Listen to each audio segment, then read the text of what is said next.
Hello and welcome to my channel. मैं रोहित यार स्वागत करता हूँ मेरे इस यूट्यूब चैनल रोहित की कक्षा में। तो ये वीडियो में ये सिर्फ वीडियो नहीं है, एक तरह से ये एक तरह से मैं कोशिश किया हूँ कि जो भी स्टूडेंट्स 2021 के D2D एग्जामिनेशंस में अपियर हुए हैं, जिन-जिन से मैं कांटेक्ट कर सकता था या जिन-जिन से मैं कांटेक्ट कर रहा हूँ अभी भी, उन सब के साथ ये एक पार्ट, ये एक छोटा-सा अंश है उनके साथ ये ऑनलाइन इंटरव्यूज़ के। ये इंटरव्यू भी नहीं मैं बोलूँगा, ये एक तरह से वन ऑन वन टॉक है, जैसे 2 दोस्त किस तरह से बात कर रहे होते हैं बैठ के। तो बस ये उसी तरह है जहाँ पे मैं उन लोगों से बात कर रहा हूँ, उन लोगों से मैं ये सवालों के बारे में इन आंसर्स को ढूँढ रहा हूँ, जो आप लोग मेरे से रेगुलरली पूछते हो। मैं तो वीडियो जनरली आपके लिए बनाता हूँ D2D से रिलेटेड, चाहे किसी भी मेडिकल से रिलेटेड, इंजीनियरिंग से रिलेटेड या फिर डिप्लोमा से रिलेटेड। बट उन स्टूडेंट्स ने खुद D2D की एग्जामिनेशंस दी हैं। उनके अच्छे रैंक्स आए, टॉप रैंकर्स में वो गिने गए, वो बीआईटी सिंदरी में भी पढ़ रहे हैं। तो बस उनसे यही बात कर रहा हूँ मैं, उनसे यही आंसर्स मैं खोज रहा हूँ, जो आपके जनरली सवाल होते हैं कि कैसे D2D के प्रिपरेशंस करने चाहिए, कौन से सब्जेक्ट्स पे ध्यान देना चाहिए, कौन से सब्जेक्ट सबसे ज़्यादा मार्क्स स्कोरिंग है, अगर आप 10 से आ रहे हैं तो किस तरह से अप्रोच करें, 12 से आ रहे हैं तो किस तरह से अप्रोच करें, क्या आपको ब्रांच चेंजेस करने चाहिए कि नहीं करने चाहिए। अगर आप 10-12 किसी से भी आ रहे हैं तो कोई फ़र्क नहीं पड़ता, कैसे अप्रोच करना है वही हम इन स्टूडेंट से बात कर रहे हैं, उन्हीं से ये डिस्कस कर रहे हैं, यही आपको गाइड करेंगे, यही आपको समझाने की कोशिश कर रहे हैं। मैं तो हूँ ही मैं मेरे से आप लोग डायरेक्टली हमेशा कभी भी बात कर सकते हैं। टेलीग्राम ग्रुप की लिंक डिस्क्रिप्शन बॉक्स में ज़रूर से जॉइन करिए, मेरे सोशल मीडिया के लिंक्स आपको डिस्क्रिप्शन बॉक्स में मिलेंगे। इवन जिन कैंडिडेट से मैं बात कर रहा हूँ उन सब की अपनी-अपनी सोशल मीडिया लिंक आपको डिस्क्रिप्शन बॉक्स में मिलेगी। प्लस D2D झारखंड का प्लेलिस्ट सेक्शन है जहाँ पे बहुत सारे वीडियोज़ पहले से बनाए हुए हैं, कैसे प्रिपरेशन करना है। अगर आप कुछ भी नहीं जान रहे हैं फिर भी कौन-कौन से इंपॉर्टेंट चैप्टर्स हैं, किस पे सबसे ज़्यादा फोकस करना चाहिए, किस तरह से आपको अप्रोच करना चाहिए, कौन अच्छे कॉलेजेस हैं, टॉप इंजीनियरिंग कॉलेजेस के वीडियोज़ हैं। हर एक कॉलेजेस का अपना-अपना कॉलेज रिव्यू बना हुआ, मतलब सब कुछ आपके लिए पहले से थाली में परोस दिया गया। बस आपको चूज़ करना है कि कौन-सा सबसे पहले खाने को मतलब पकवान को खाना है। तो बस आपके लिए सब कुछ आपके सामने पहले से रखा हुआ है, जो हम लगातार एफर्ट कर रहे हैं। प्लस टेलीग्राम ग्रुप में आपको नोट्स देने की कोशिश कर रहे हैं, time to time test series देने की प्रोवाइड कर रहे हैं और जो इन कैंडिडेट्स हैं उनके साथ हम लोग कोशिश करेंगे कि और इनसे इस तरह से लगातार बातचीत हो सके ताकि इनके साथ बैठकर इनके साथ बात करके और आपके लिए अच्छे कुछ मटेरियल प्रोवाइड किए जाएँ D2D के लिए, ताकि आपके लिए इन फ्यूचर बहुत सारे मटेरियल्स हो जहाँ पे आप चुने कि कौन-सी किताब से, कौन से नोट से आपको पढ़ना चाहिए। सब कुछ टॉप क्लास हम लोग देने की कोशिश कर रहे हैं विथ फ्री ऑफ कॉस्ट। तो जितने भी कैंडिडेट्स हैं, जिनसे भी हम लोग बात कर सक रहे हैं और जिनसे हम लोग ट्राई कर रहे हैं बात करने के लिए, तो उनका ये एक छोटा-सा आंसर हो सकता है वीडियो थोड़ा लंबी हो, लेकिन आपके लिए बनाई गई है। अगर आप 24 घंटा में 10 से 15 मिनट दे सकते हैं इस वीडियो के लिए, तो आपके लिए वर्थ इट होगी क्योंकि ये आपके लिए वीडियो है, आपके काम की वीडियो है, क्योंकि आपको भी जाननी ज़रूरी होती है कि एग्ज़ामिनेशंस में प्रिपरेशन कैसे करना है। तो चलिए इस वीडियो को आगे बढ़ाते हैं, उन स्टूडेंट से बात करते हैं कि उनका D2D में इतने अच्छे रैंक लाने का सफ़र किस तरह रहा। तो चलिए इस वीडियो को स्टार्ट करते हैं बिना किसी देरी के।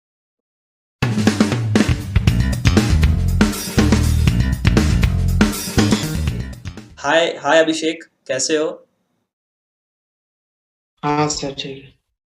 और कुछ अपने थैंक यू सर। हाँ, कुछ अपने बारे में बताओ, कुछ अपने बारे में, जैसे कि कहाँ से तुम डिप्लोमा करके आए हो और अभी फिलहाल कहाँ हो और कितना तुम्हारा CML रैंक आया D2D में?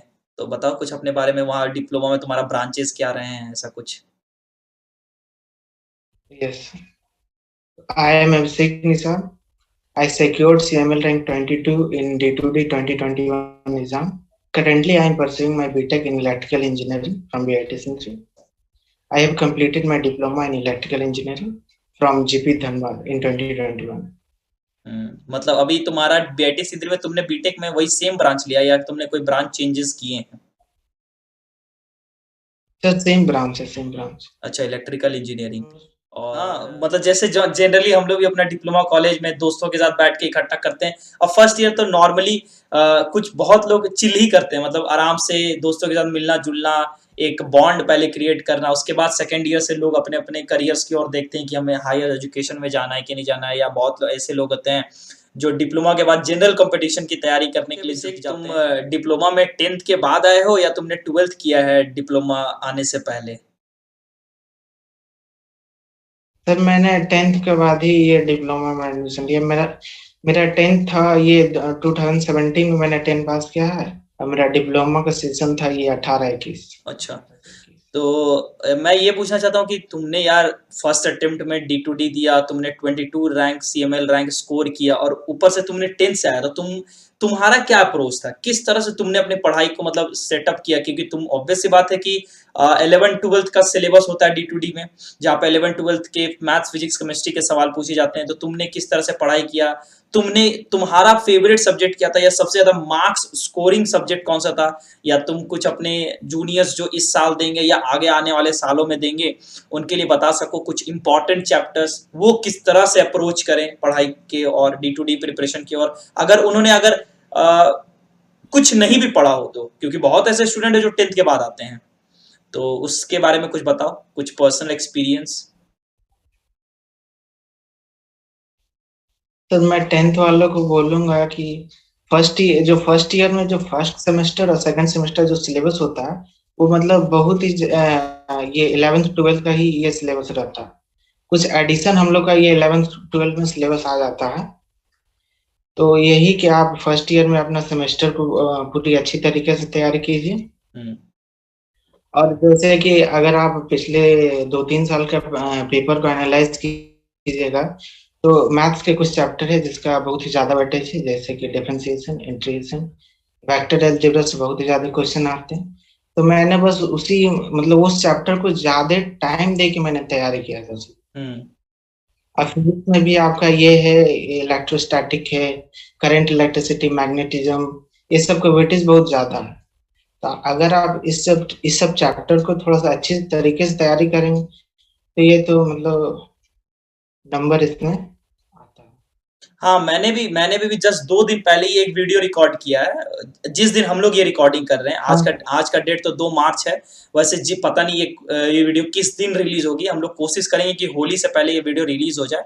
लेकिन मैंने अभी जस्ट ये वीडियो रिकॉर्डिंग से पहले कुछ दिन पहले, अभी जस्ट 2 दिन मैंने एक वीडियो रिकॉर्ड किया, जहाँ इम्पोर्टेंट चैप्टर्स मैंने बताए हैं बहुत ये स्टूडेंट्स को, कि आप मैथ्स में, फिजिक्स में, केमिस्ट्री में ये कौन-कौन से इम्पोर्टेंट चैप्टर्स हैं, जहाँ पे हम लोगों ने 17, 18, 19, 21 का क्वेश्चन पेपर देख के मतलब कुछ बताने की कोशिश की है, कि अगर कोई कुछ नहीं भी जानता है, अगर वो ज़ीरो है, किसी ने कुछ भी नहीं पढ़ा है, तो अगर कम से कम वो चैप्टर्स भी अगर वो करते हैं, तो 60 to 70% वो D2D का सिलेबस कवर करते हैं।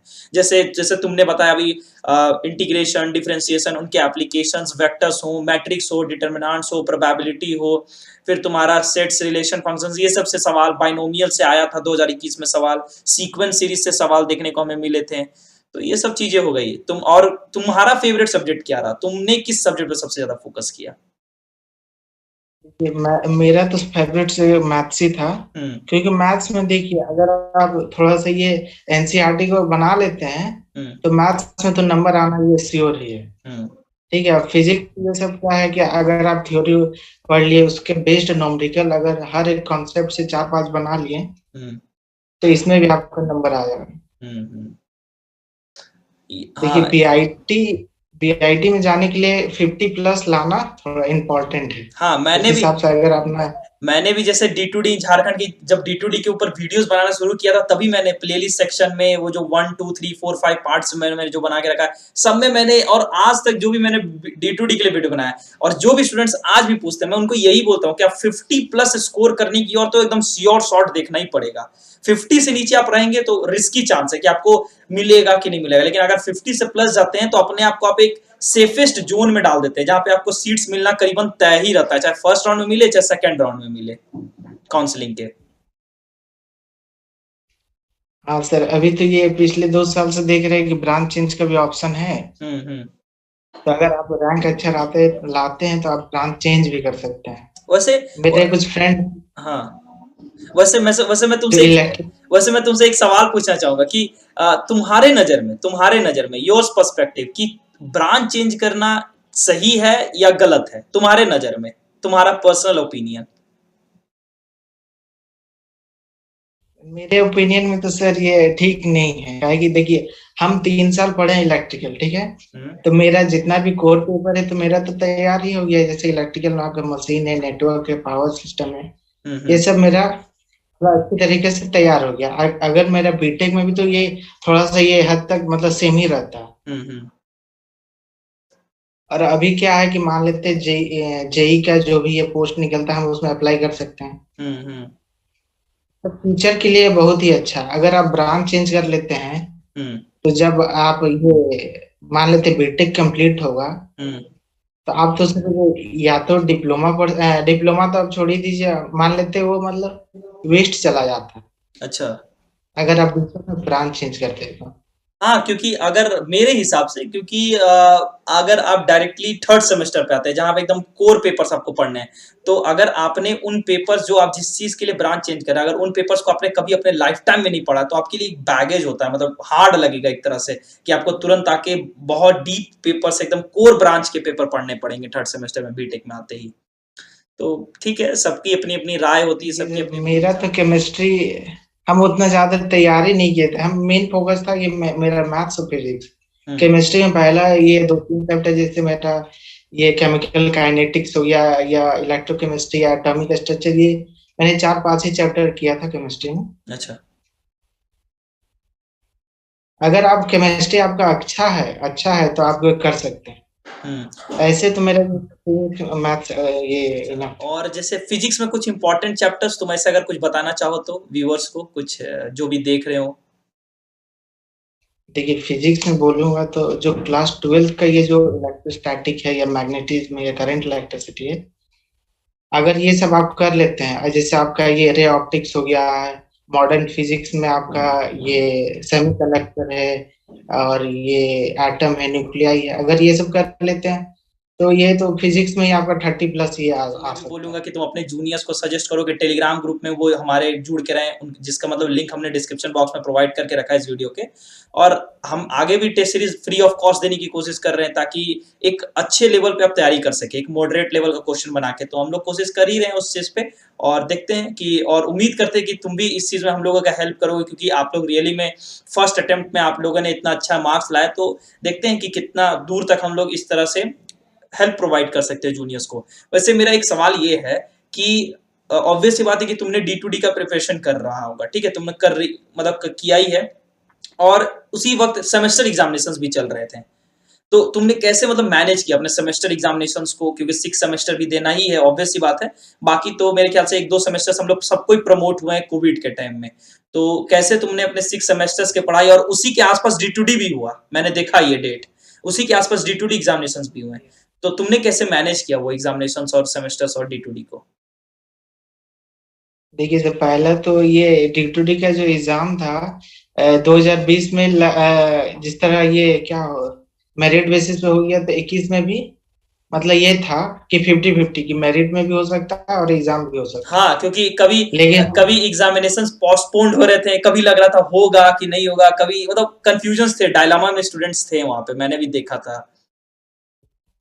इतना लेट हो गया था कि लग रहा था कि अब मेरिट बेसिस पे ही होगा। हम्म।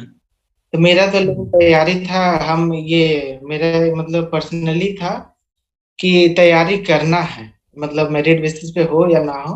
हम्म।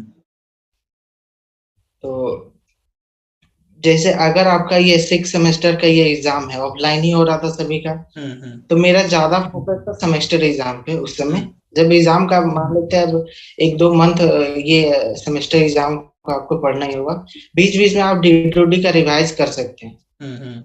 ये अच्छी बात है। और मैं हमेशा बताता हूँ, चाहे आप किसी भी ग्रेजुएट लेवल के, यूजी लेवल के किसी भी तरह के कोर्स कर रहे हो या टेक्निकल कोर्स कर रहे हो, तो उनको ये बात इनके दिमाग में बैठा लेना है कि आपको फाइनल ईयर का जो सेमेस्टर होता है, फाइनल सेमेस्टर, वो आपको देना ही पड़ेगा ऑफलाइन, चाहे किसी भी तरह का पैंडेमिक क्यों ना आप फील कर रहे हो।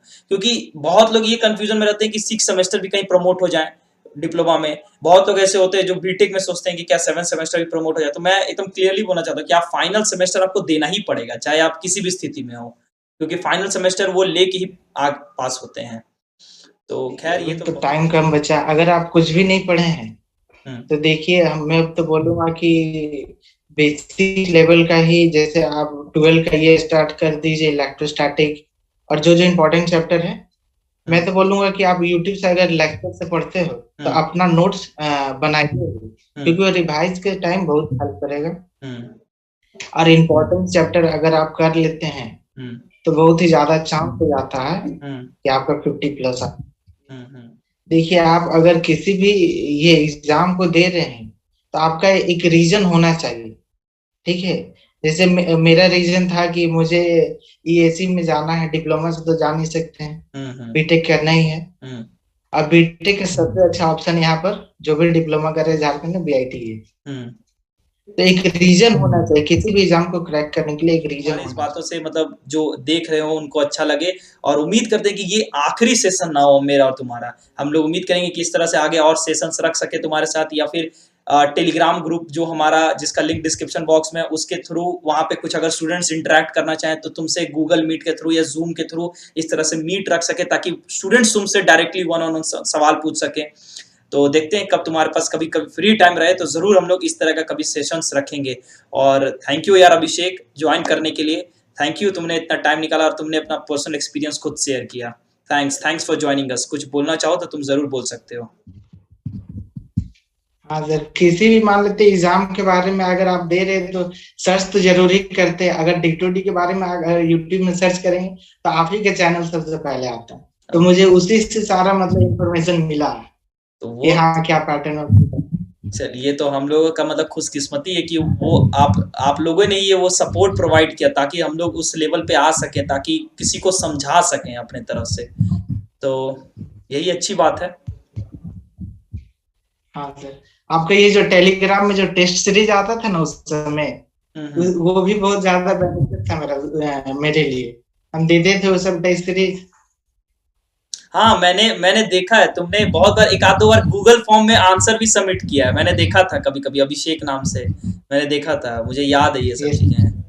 तो थैंक्स यार। ये मतलब अगर आप प्रिपरेशन कर रहे हैं तो आपका टेस्ट मतलब टेस्ट देना बहुत जरूरी है टाइम मैनेजमेंट के लिए। देखिए क्योंकि देखिए 150 क्वेश्चन रहता है, टाइम आपको 150 मिनट ही रहता है। अगर आप थोड़ा सा भी अगर एक्यूरेसी में इधर उधर हो गया तो टाइम बहुत ज्यादा किलिंग हो जाता है। इसीलिए आपको पहले से प्रैक्टिस करना बहुत जरूरी है।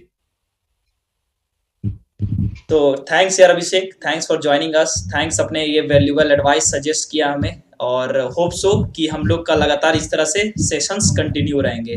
Thank you, have a nice day, bye bye. Thank you sir.